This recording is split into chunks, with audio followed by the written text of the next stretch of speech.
Two presenters. We have Michael Huang and Glaser Lowe. I have the pleasure of working with these gentlemen on a daily basis. They're here to talk about Leap, Linux for enterprise ARM platforms. Thank you.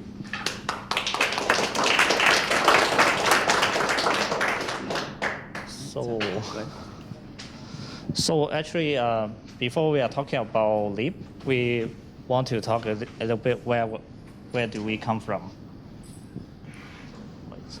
This is a weird slideshow, but okay. Yes. Next slide. Oh, okay. Yeah. So we come from CDOT. CDOT actually is a development center in Seneca. We are doing a bunch of different projects in that center. So that there's several different projects. There's a lot of different teams. They're working on something like web app, image processing, online education platform, and also some other stuff. So, and here is our team. So we are the OSTEP team. OSTEP stands for Open Source Technology or for Emerging Platforms. So so you can see actually we have a big team here.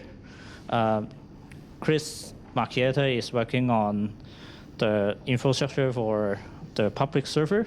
Andrew Smith is Andrew Ollie Wills is our senior member of our team, which he teaches a lot of stuff. And also he's a part-time teacher here. Atom is our member who is working on the GCC compiler with IIP32 compatibilities. Noodle at the right corner is a really nice, hardworking guy from a university, which is in Brazil. So, and also Edwin and Justin Flowers are a separate team working on DevOps. In most cases, they are doing improvements for the infrastructure for our business partner. And also, at the end, we have our really nice, intelligent boss, and also our mentor, Chris Tyler. So what is Leap, and why Leap? So many of you may know that ARM platform is getting more and more popular because of smartphone. So people in enterprise circle, they are looking for something similar. So right now, the server they are looking for is more power efficient, smaller, and also low cost. So what happened is right now there's several different development boards got developed, but not yet released. So, but also, if there's a hardware, we need software as well. So one of the software, which is the OS, available outside is CentOS. But CentOS is like they're kind of in a experiment stage, so they don't want to focus too much on the hardware support. So here's is our chance to step forward.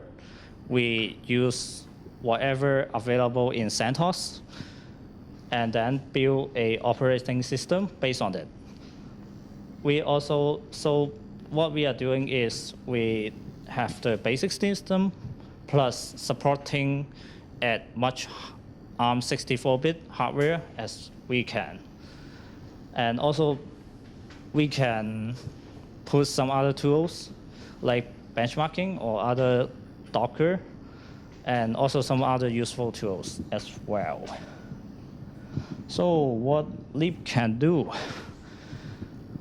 So at least at the first one, just what I said, we got all the updates, got all the software from CentOS, which is really, really stable, fully tested. And we also get a different kernel as what CentOS using. CentOS is using the 3.19 kernel, but that one is a bit older. So we want to use the really recent, up-to-date, and also including different patches for new hardware and some software optimization. And also, we have, of course, the benchmarking tools, which is the main course of the system. Also, there's Docker, which is quite popular nowadays because everyone is like image container, everything isolated from the system. And also, as we build the infrastructure, we also include the Wikipedia, Bugzilla, and Koji build system. And also, the IRP32 capabilities we include is for improving the benchmarking result. So, yes, so how Leap was made. We actually have nothing to start with because the CentOS 7 is not released at that time. So we have to pick something to work, to use it as a base. So what we are using is Fedora 19 packages to build the whole system base in order to build the testing CentOS packages. So we move forward to a alpha release. At that time, actually, only Andrew and Chris Tyler is working on it. So they are working really, really hard for that until alpha release. And then after that, we start forming our new Leap team, which includes, which is those people you saw in the picture. So we start surfing in at the same time. We're doing package signing, installer investigation, and some package building, and also I prefer it too. Also, after that, we also have to fix some big issue, which is basically the effort of Andrew as well. We fixed the Perl and Java packages issue, which is kind of screw up most of other packages as well. So after that, we are able to do the make a really clean Leap package set. So for the rest, I will pass it to Michael to talk about it. Right, so as you can see, this is our timeline of how Leap began to the point of release. Our team really formed together around what Glaser spoke about earlier during the package signing, installer setup, and etc. So after we had the very clean package set, what I was doing on the team mostly was working on the installer. So we couldn't really release any kind of official release without a proper installer to the system. So from that point on, from the clean package set setup until the release day, I was working on the installer almost entirely. During the same timeline, though, our former coworker Artem was also working Intel with the ILP32 compatibility support for our toolchain. And after that point that I finally fixed the installer issues, we got closer and closer to release, and so we could finally make the final images that we could use to install our system, our operating system on various hardware. And we started adding some more features and fixing more packages that had bugs and do some rebranding so it's all Leap related. And as we got even closer to the release date, we started setting up some of our infrastructure. So our wiki page, our Bugzilla, our Koji build system, and such, our mailing lists, our methods of contact to the public. And then at some point, we got to the release day, and we released on July 17th of the summer. And that more or less concludes everything up to the release day. And now Glaser's going to do a little bit more of the history about the package part of the timeline as we move forward. Glaser? Yes. Okay. So actually, I think some of you is not really familiar with software packaging. So I want to briefly talk about how the packaging is going to look like. So you can see we are actually get all the sources from the CentOS first, and the source package means including the source code patches and a file called spec file. Spec file is actually a bunch of instruction and information about how do you install the, how do you compile the software, and then how do you install it, and also some after installation process you want to run. And also a bunch of metadata that talking about the dependency, the name, version, release, so on and so forth. So after we build a source package, we will get a binary package, which is we usually host that to the user, so that user can just install it and then it will works without compilation. So after we got enough collection of the binary packages, we will call it a package set. Package set is a system set of package that you can use those to make a real OS. Yep.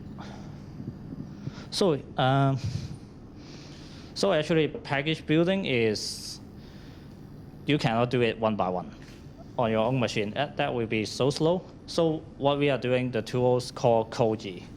Koji build system is a server connect to a bunch of builders, and also the storage and database, so that every time you use the Koji client command line, you can just send the packages to the Koji hub, and then Koji hub will handle that, and then it will send all the packages to different builders, and then after they build it, they will automatically send it back to the storage, and then it will store inside the Koji.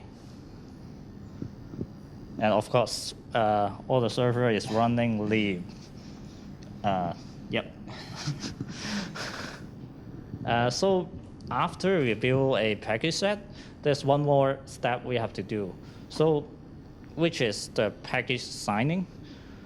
The package signing means we have to put a signature attached it with the package, so that people will know that, oh, this signature is represent the package come from CDOT, come from lib team. So we have to do that because we can make sure that user is downloading the right package from our repository, but not something that is got hacked or some unknown source.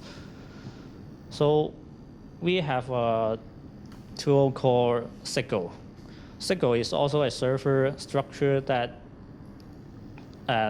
so it's including two server, which is Sickle Bridge and Sickle Server. Usually when we try to sign the packages, we just tell Sickle Bridge, and then Sickle Bridge tell Koji to grab all the packages it wants, and then sign them, and then send it back to the Koji, which is kind of simple, but because the software is kind of old, it's not updated too much, so it got a lot of problems when we setting this up. All right, so overall, we are building packages from having a base of Fedora 19 package set, and then we start building some partial CentOS package set, and then also keep fixing the problems, fixing some major problems, and then until at the end, we can rebuild the host package set with our own package set, which is called Dogfooding. Yeah. Oh, okay. So the next will be yes. Is missing proper Perl, Was Perl 518 not proper Perl? No, because CentOS 1 is 5.16. So yeah, so we got tons of like dependency issues. So for some reason we use 5.18, but we didn't know that. And then after we realized the problem, that's actually tons of problem. It depends on the Perl packages. So we have to like downgrade it, which takes a lot of time we had to downgrade to use the proper version that CentOS is supposed to use. So I'm going to pass the next thing to Michael. He will be talking about the lib installation part. And yep. Right, so as I said earlier, I was mostly responsible for working on the installer for Leap, and you can't really have a proper distribution release at any point in time without an installer, right? So most of my efforts are focused on this at the time, but just to give you an overview of how the installers work, if you're not familiar with it. So we have two installation methods which are preferred at this time, which is PXE, pre-execution environment, and network installation. So you can just point it to the place where you want to download the images from, and it'll install from there. So PXE is what we mostly use for ourselves. So we have a bit of infrastructure down at CDOT, the EHL, the Enterprise Hyperscale Lab. So with that infrastructure, we can set up the PXE booting pretty easily, and that's what we use to install Leap onto our own systems. And to give you an idea of what the installation modes are like, we have VNC, which is a kind of emulated graphical interface for the installation, and I'll be showing you that a little bit later. And then we also have the plain old text mode, which is just a terminal and some text, and you input your inputs to install however you like. And the other feature that we have in our installations is kickstart versus non-kickstart. So a kickstart is just a configuration file with some text in it, and it states how you want it to be installed. Do I want this user to be made with this password? Do I want to use this kind of partitioning, and so forth. So if you don't want to use kickstart, you don't have to. But if you do, you can automate your installations based on your configurations that you have, which makes kickstarts very useful. And that comes to a point when you'll see why that becomes important during the later part of the slide. So talk a little about the installations and what you install from. So the installation point is called an install tree. The install tree has all the ISO images and the bootloaders and the package set and the kernel and the initial RAM disk. So a temporary file system that you use to install your actual system. So what composes this install tree is called Lorax. It's the tool that we use. We need to compose this install tree so we can actually have a point of installation. To start with, Lorax creates a few of these parts of the install tree, as you can see. So it creates the EFI directory, the LibOS, and the images directory, which contains, on the side as you can see, the EFI contains all the bootloader stuff and some fonts. The LibOS is a temporary, or it creates the squashfs.image, which is a temporary file system that you can use to load a LibOS. And then you have the actual images on the bottom, and as well as the kernel and an initial RAM disk to load the actual file system into. So we use Lorax to create this install tree using the package set. And that's the tool that we've been using throughout the course of working with the installer. So now that you know generally what an install tree looks like and what it might be, so this is one thing that we did a lot when we were doing the install trees. Initially, the installer wasn't working very well, and we needed to find a way to make it work.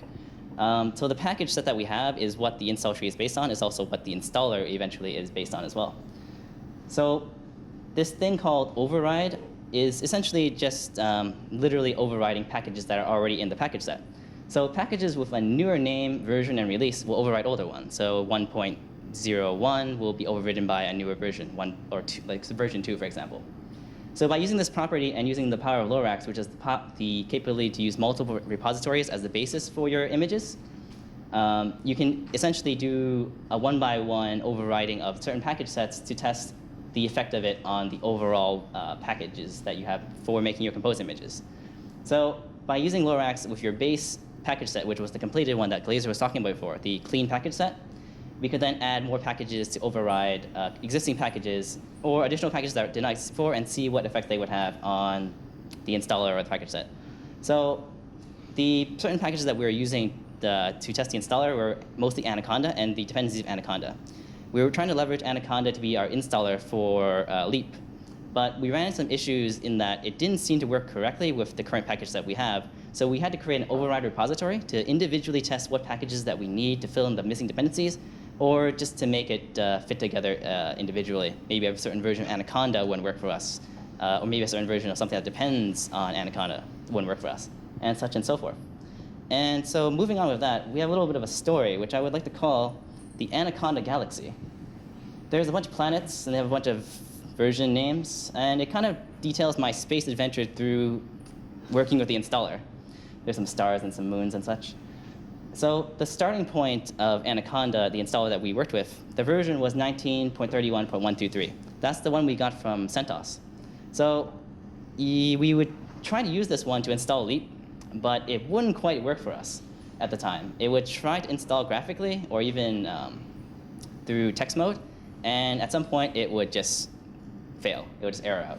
But Andrew Ole Willis from our team, he was able to get it to work in text mode with kickstarts. So we were able to install it for the alpha release, and that was all good. But for a real release, we'd probably want the full functionality with VNCs if people like to use graphics to install with, which is nice to see. So that's how I started my journey. I picked up off where Andrew left off and started my own adventure to see how I could make it all fit together. So knowing what Andrew had done before, it seemed as though I couldn't use 19.31.123 because we were hitting those errors. So I decided to move on to 21 and further.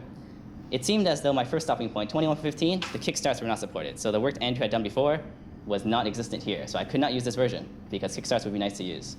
So I just kept moving on the line, and I went to 0.35. So here, I could not get it to work at all, really. I kept hitting this Metacity error, which was an error in regards to some window themes that we have.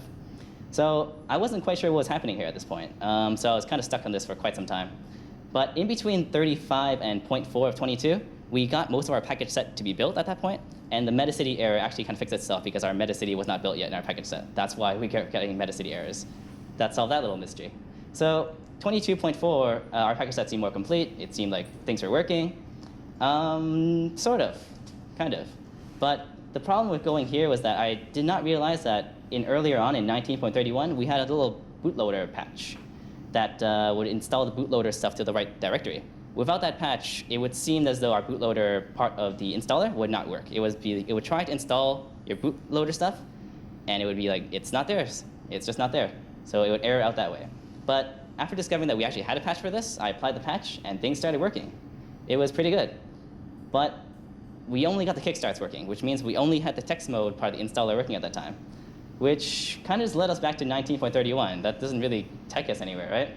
So I cracked at it for a long time, tried to fix this package, tried to override that package with another graphical package, and the dependency line just kept going on and on. It just seemed never end to end. But after a certain point, I got the graphics to work, but it would not install. So you could see a lovely window, but you couldn't actually press the install button, which was very disappointing. So moving on after that, we go to 22.xx. I just kept exploring more and more versions of 22, and it still led me nowhere. And then I hit this mystery planet, the green one.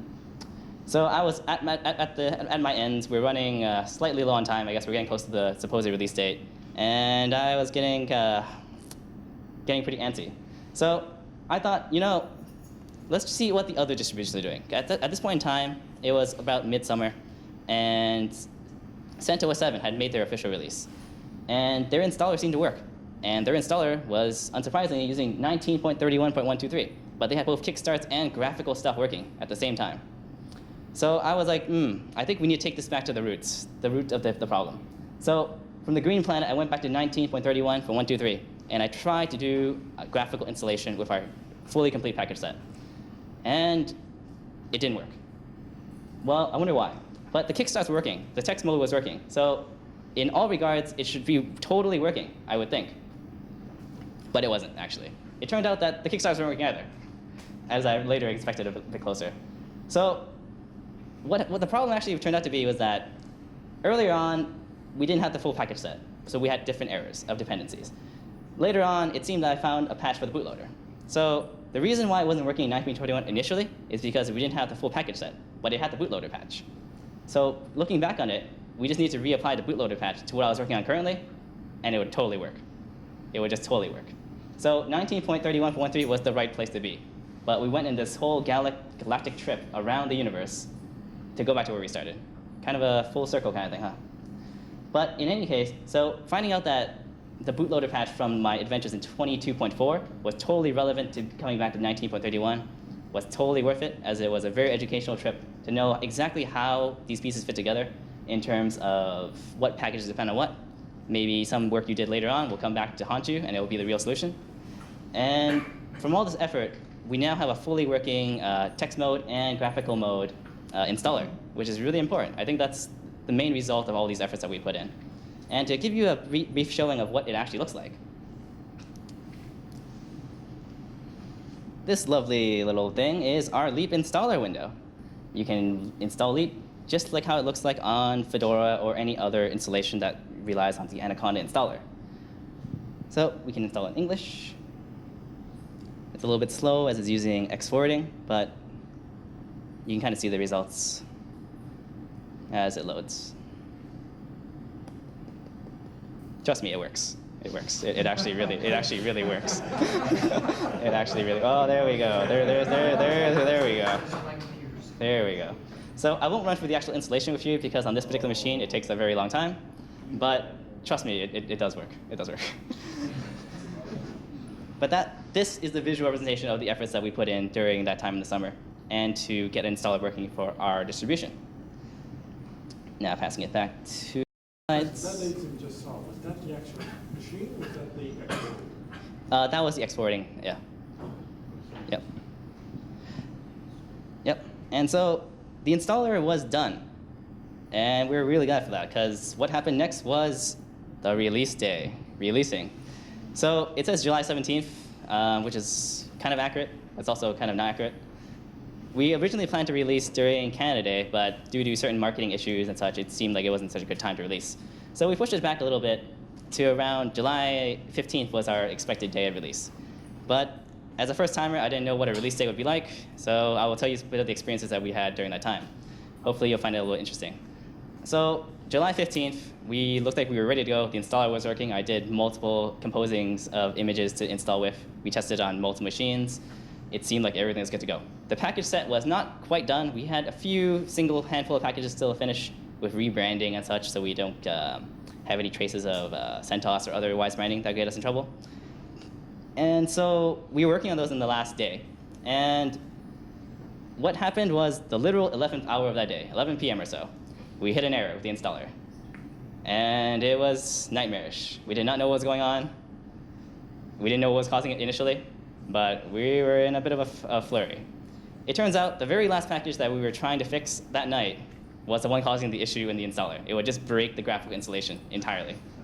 Entirely. It would just not seem to work. It was just a long trace stack of stuff that we were laying to GTK. So we had a really long night that night. Suffice to say, it was mid-morning by the time people got home. And we realized this could not be finished today. So the day after, me and Glaser over here, we were just fixing that last package, that very last package, just to get it done. We stayed the whole day, more or less, but we got it done. It was pretty troublesome to get all that rebranding done, but it was done. And then I tested it multiple times again, several smoke tests. The installer was working again. I was pretty pleased.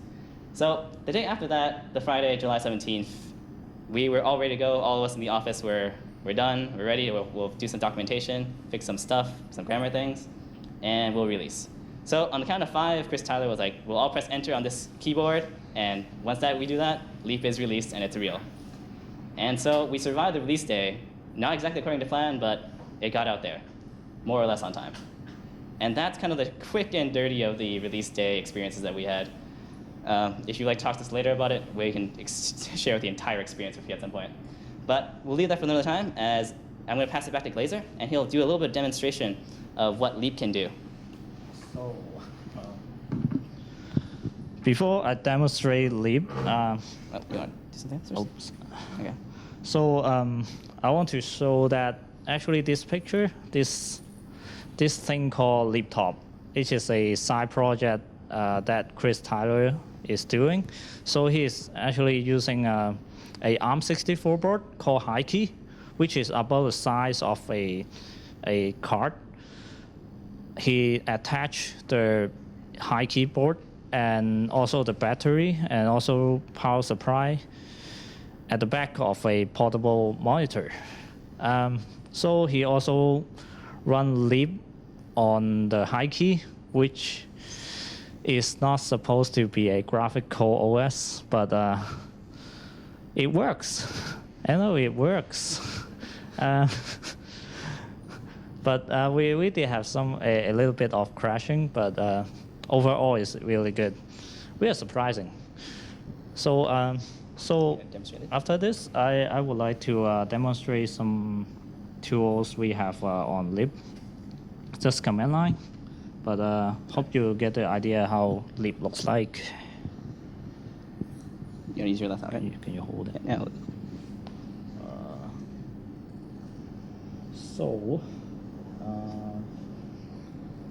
So here's what I'm using is one of our Exchange. Exchange is one of the server ARM64 board. We can see the name. Yay! We have a kernel that has the lib name. So we also can show the release. Nope. Lead release. Lib release, yes. Yep, so here's is lib release 7.1.013. Okay, so let's demonstrate some tools. So on this machine, I already installed Docker benchmarking tools. Here I can show a little bit of benchmarking tools, but I'm not going to wait until it's finished. So here is running some kind of benchmarking. And also there's also field, which sorry. Okay, field. Oh no. All right. Okay. So, all right. I'm going to demonstrate Docker. So right now I have a Docker image here already. We created from a base tarball that contains all the system file of lib. So you can see here we have a Docker images called Docker test, which contains all the lib stuff. So right now we are at a root folder. We have this kind of stuff. So, and then right now I try to run a bash script inside the container. So let you see how the difference is. So here is the system inside the Docker container. Let's go to /root. So you can see it's quite different. I can also run some basic command like this. And then when I exit, it goes back to Exchange. All right, so also there's some other benchmarking, but I'm not sure if I can run that without reading the menu. So yeah, so that is a demo. There's a short demo. Sorry, how do I do it?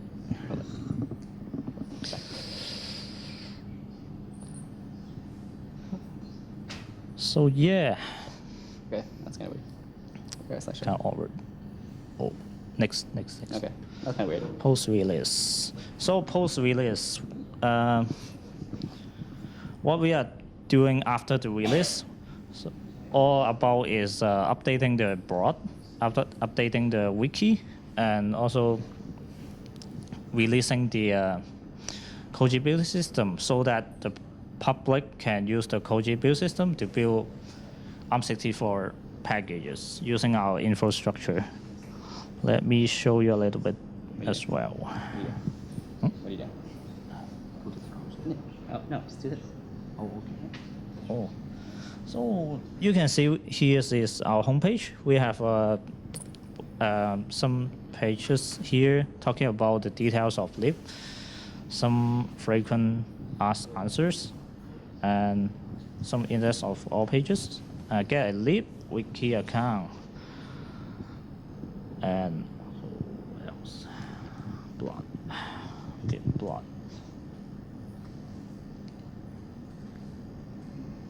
Yeah. Yep. So this one is also one of our websites, which is have some blogs that talking about some of the details we are working on. Also the story how we have to dealing with leap building, and also we have a public Koji build system. So you can see H is actually building some packages. I will talk about that later as well. Are you going back to the slides? Yeah. Okay. You don't have to press exit. You just go. Yep. So the present dates. So last 2 months, I usually focus on building the updates and the Apple.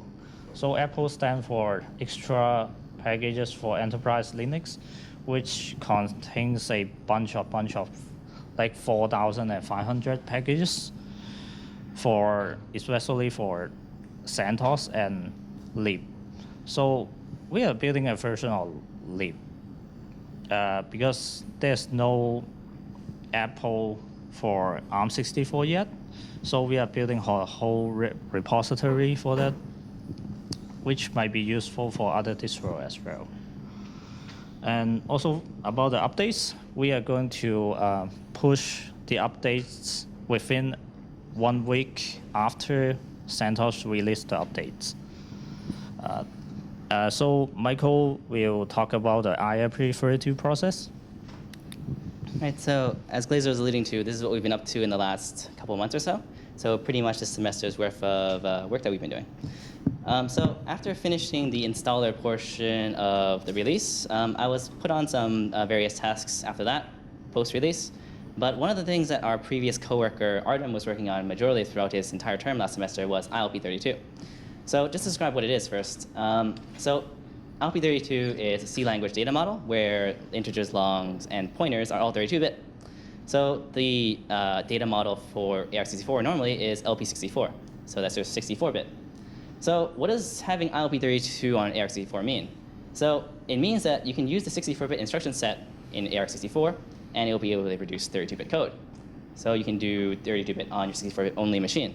But the other thing is that you can also run existing 32-bit code bases, proprietary or otherwise, code that people don't really want to change anymore, on the 64-bit only hardware.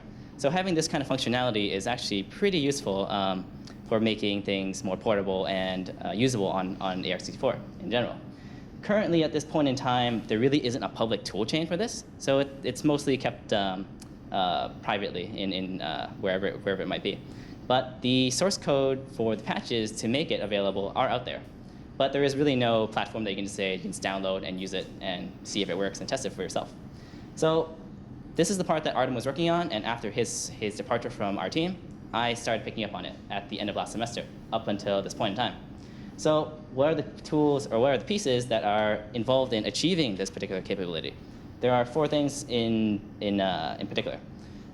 binutils, which has the linker in it, GCC, the actual compiler, glibc, the libraries that you need, and the kernel itself so it can understand the 32-bit code.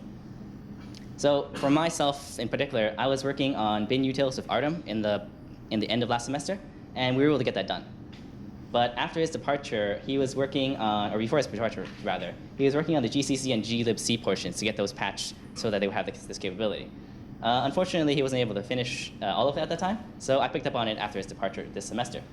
So to give a visual example on how this all relates together, the linker, the compiler, and the libraries, and the kernel, we have this lovely little image, a different kind of travel, maybe a certain set of tunnels that we went through. So let's say we have our source code, hello C, a hello world thing. And what we want to do is we want to make a 32-bit version of it on our 64-bit platform.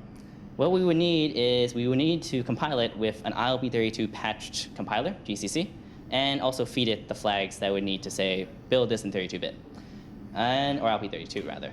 And so it does that, and it'll give you the hello.o object file. And with that object file, you need a linker that can link it properly to understand that you're linking for ILP32. But you need libraries to link it with, so you need an ILP32 patched glibc as well. And then it can link to an executable, which will be 32-bit in essence. But you also need a kernel that can also process that so you can actually see your hello world at the end of the day. So these are the pieces that we're working on, and this is the kind of flow that it needs to go to actually get to even do this hello world. So the pieces that we finished, bin utils, me and Artem, we finished that, and it was pretty good. But we were having a lot of struggles doing the patching for GCC and glibc. What it turned out is that there were a very public set of patches for GCC and glibc that we could apply by one Andrew Pinsky, who is the main spearhead on making the patches for this functionality for x64. Since there isn't any publicly released toolchain for it, you kind of have to patch it yourself and get it to go. We wanted to have this functionality for Leap because of the specified reasons before. We want to be able to compile 32-bit code on a 64-bit only system and to run 32-bit code on a 64-bit only system. So about 2 weeks into this semester, I was able to get the GCC patched, and it seemed to work. The struggle after that was to get glibc patched, and it took about a month and a half almost to get it done. But as of 2 Thursdays ago, we actually have a fully working, I think, toolchain that actually produce 32-bit code. So we are almost there, but we just need, the piece that we're missing right now is the kernel. So we can produce the a.out file, it's 32-bit, but we still can't run it yet, so you can't see hello world yet. But we should have this functionality done by the end of the year. That is the goal, and that is the plan, and it will be done. I'm certain, I'm totally certain. So, but we're doing this for particular reasons, but before I tell you those reasons exactly, let's just have a little very, very quick demonstration on what I just showed you, that infographic that we showed you. So Glaser, if you'd like to hold the mic for me? All right. Yep. So over here on the left side of the screen is a mock root. It's a root system that's not the actual root system of that system. We're doing this because I don't really want to screw up the actual system because it's a lot of testing. But as you can see, there is a hello.c file, and it's just cat what's inside. It's as you would expect. It's just a hello world program. But even this requires the proper libraries to be linked and the compiler to understand what ILP32 is to actually make that a.out file that we talked about. So just to quickly show you, this is the GCC command that you would want to use to create this a.out with ILP32. You specify that the MAVI is ILP32, so the, oh no, I'm losing my mind right now. The application binary interface? Interface, yeah, interface. And then after that, when you specify that, it'll know that you want to compile for ILP32. But then after that, you need also you tell the linker that you need to link this with ILP32, so look for the exact right libraries you want. So we use the xlinker argument, and we pass in the emulation mode that we want, which is ARC64, ELF32, and also the hello.c file. And what this will do is that it will do as you expect. We have a a.out file, which is normal. But when you do a file on it, it's not the 64-bit executable that you expect. It's actually the 30-bit executable. So this is showing me that it's producing what I want. I would love to show you it would actually say hello world, but we're not quite there yet. But hopefully we'll be there very, very soon. And that's kind of the work that I've been doing on ILP32. It's getting pretty close to completion. And it's one of the features that it's going to be a main point for what's different from Leap, from any other distribution for x64 at this time. So moving back to the slides, I will talk a bit about the hardware. So we've talked a bit about the distribution, what it can do, what it has, what's different from it and other distributions. Let's talk a little bit about the hardware. So in the front of the table here, we have some of the hardware that we use here. I'll describe them a little bit more later. But let's talk about a little bit about some of the standards. So prior to these two specifications that I'm going to talk about, the world of ARM was kind of a real Wild West world. No two systems were necessarily exactly the same. If you were trying to install this software on one system, it might not necessarily work because it has less silicon, so it doesn't have those features. Or the software in general is not, there's no real constraints on the bootloader, for example, so you can't necessarily install correctly onto that system, which you would expect. So what they devised was two specific specifications, one of which was the server-based system architecture, the SBSA.